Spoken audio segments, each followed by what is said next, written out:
Salut à tous, alors aujourd'hui on parle d'une nouvelle illustration, un nouveau commentaire d'illustration, ça faisait quelques temps que j'en avais pas fait, c'est une illustration que j'ai réalisée sur Krita avec ma tablette Cintiq, donc c'est-à-dire cette tablette là. C'était un speed paint qui a duré à peu près 2 heures pour faire cette illustration, donc je vais vous expliquer en détail comment est-ce que j'ai fait pour la faire et aussi quelles idées il y avait derrière ce dessin et pourquoi je l'ai fait comme ça. La vidéo timelapse fait 11 minutes, ce qui fait que j'ai multiplié par 10 le temps pour que ça puisse aller plus rapidement et pas vous parler pendant 2 heures. Donc on part tout de suite pour vous montrer comment ça s'est passé. Pour commencer, vous allez voir que je vais étalonner la tablette. Donc là, vous voyez différents petits points, je vais vous remettre juste avant.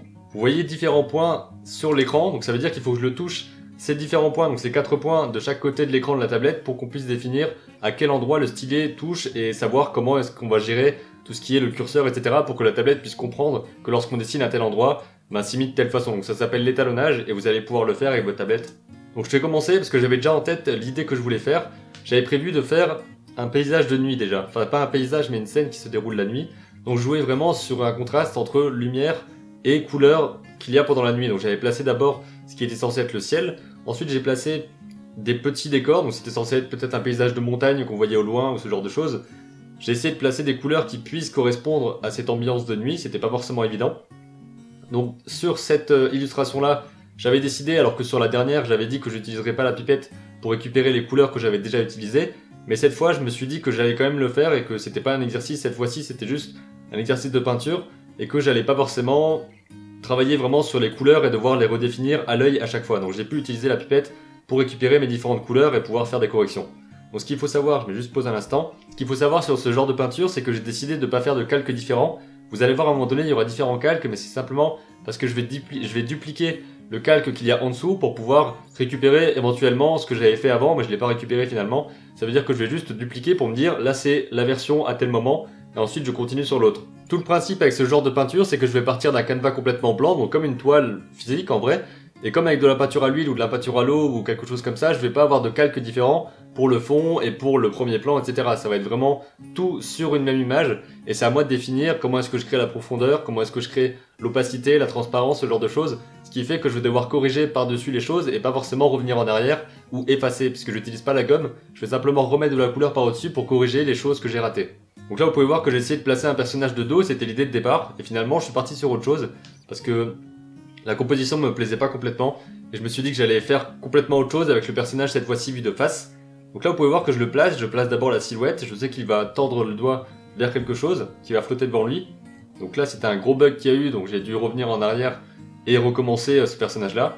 Mais c'est pas bien grave, ça m'a pas pris vraiment longtemps à refaire, donc j'ai placé une couleur de nuit beaucoup plus sombre là, pour pouvoir faire encore plus ressortir, par une question de contraste, faire ressortir le personnage et les petites bestioles qui vont flotter autour de lui ensuite. Donc je vais commencer par placer la silhouette avec une couleur un petit peu plus sombre, j'ai placé les différentes ombres pour définir les premiers volumes.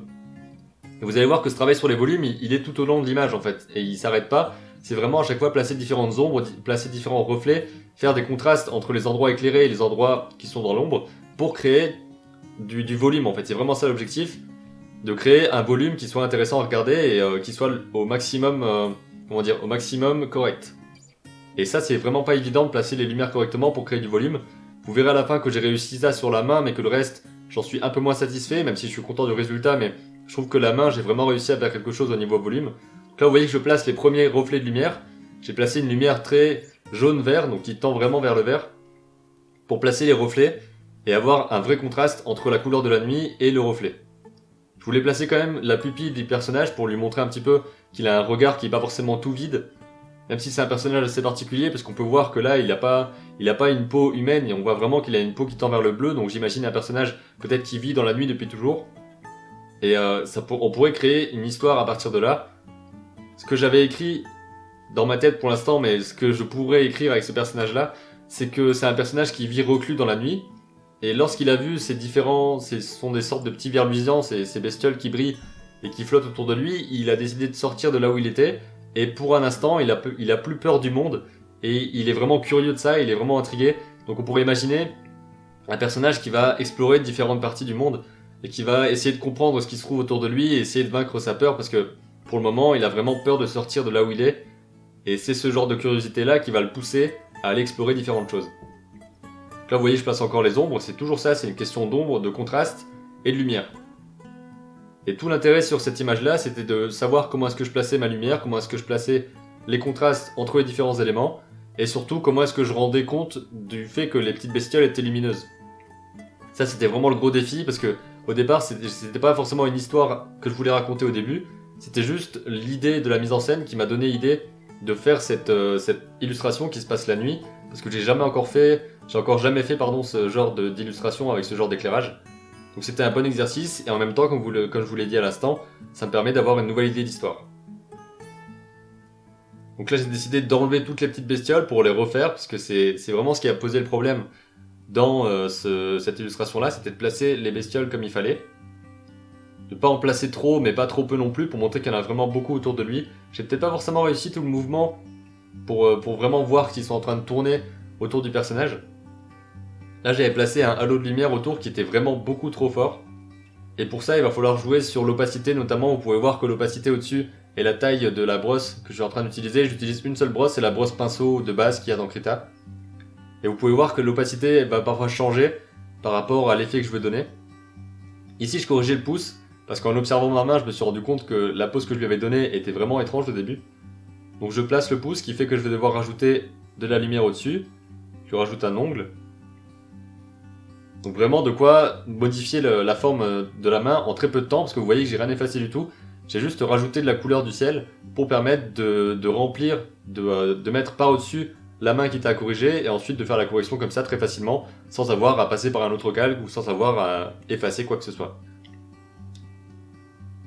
Là, vous pouvez voir que je fais différents tests pour la lumière, qui était vraiment beaucoup trop forte, je l'enlèverai juste après. De quoi définir le volume des cheveux. Avec quelques traits, c'est vraiment assez rapide à faire, et c'est une question de compréhension, il faut vraiment comprendre la lumière, et essayer de comprendre comment ça marche, et comment est-ce qu'on peut rendre ça le mieux possible. Et c'est pas forcément évident, comme je vous le disais, puisque la lumière, c'est quelque chose qui est assez simple dans... Ça s'est arrêté ? Non, c'est reparti.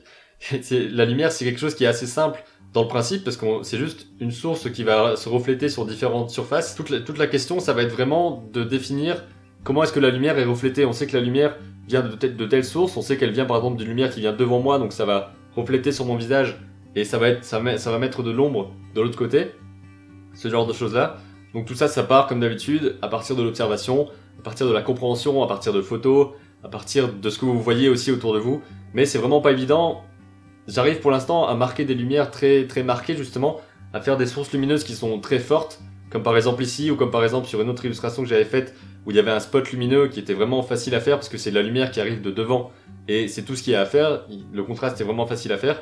Et là où j'ai le plus de mal, c'est à créer par exemple, si je devais créer une ambiance lumineuse, comme vous me voyez là maintenant, ça me semblerait plus compliqué, parce que je vois qu'il y a des marques d'ombre et de lumière, mais j'aurais plus de mal parce que tout est relativement lumineux.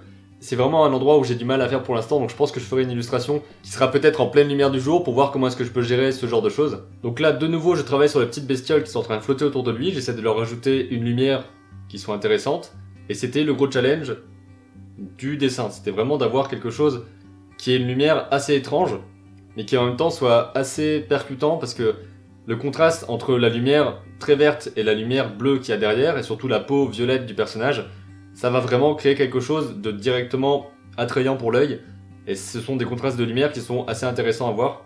Et encore une fois, pour ce contraste, vous pouvez voir que dans le carré et le cercle chromatique qui est ici, les couleurs de la nuit et de la peau du personnage sont juste là, vous pouvez les voir en bas un petit peu vers la droite, alors que les autres, donc c'est-à-dire les couleurs des lumières et les couleurs des verts luisants, sont complètement au-dessus, donc ils sont à l'opposé, et c'est grâce à cette opposition des deux que ça crée des couleurs qui marchent bien ensemble. Et au final, au lieu de mettre un gros halo autour des différentes bestioles, j'ai décidé de ne pas mettre un énorme halo de lumière autour, mais de plutôt placer un rayon de lumière blanc, donc c'est-à-dire quelque chose de vraiment contrasté au-dessus d'eux, pour donner une luminosité, mais pas forcément en faire des ampoules et des lampes torches qui sont vraiment très très puissantes, parce que c'est vraiment quelque chose d'assez fin, même si ça éclaire vachement le personnage, mais ça c'était pour un effet de contraste, et peut-être que cette lumière vient d'un autre endroit, etc. Donc je place ça sur tous les petits trucs. Je sais pas trop comment les appeler, parce que c'est pas vraiment des vers luisants. Ce sont des bestioles qui volent et qui brillent. On va les appeler comme ça. Donc là, vous voyez que je place différentes couleurs dans les yeux du personnage. Donc on va voir se refléter la lumière. Et en même temps, je vais placer des pupilles aux différents endroits. Donc les pupilles, je vais les placer ici un petit peu plus bas pour montrer vraiment qu'il regarde son doigt et le petit ver luisant qui est devant. C'est pas un ver luisant, je viens de le dire, et la petite bestiole qui est devant son doigt, donc je vais placer ça tout de suite. Donc là, je voulais placer juste le reflet du verre, mais finalement ça faisait quelque chose de très bizarre et de limite glauque et creepy. Donc j'ai placé simplement la pupille dans l'œil du personnage pour qu'il regarde cette fois vraiment son doigt et la bestiole qui est devant. Parce qu'avant il regardait un petit peu plus en l'air, et là il y a plus un regard et une interaction entre son regard et ce qu'il est en train de regarder simplement. Et le petit reflet dans les yeux. Voilà ce que a donné cette illustration.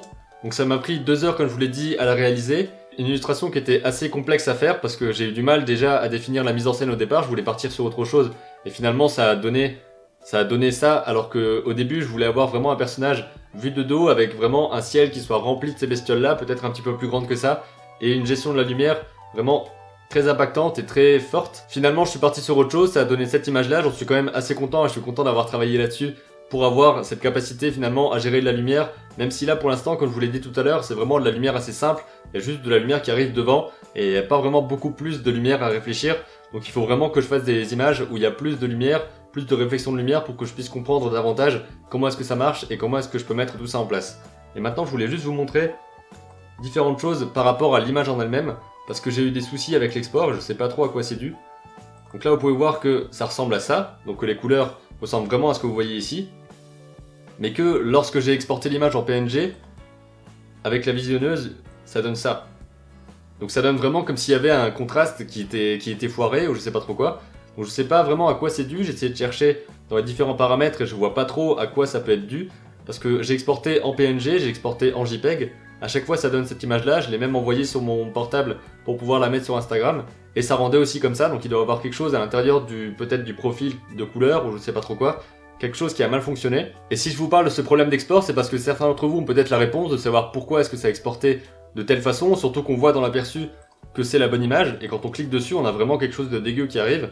Je rappelle que j'utilisais Krita, j'ai exporté en PNG et en JPEG, j'ai pas touché aux paramètres d'export, etc. J'ai juste mis plus ou moins de compression dans l'image.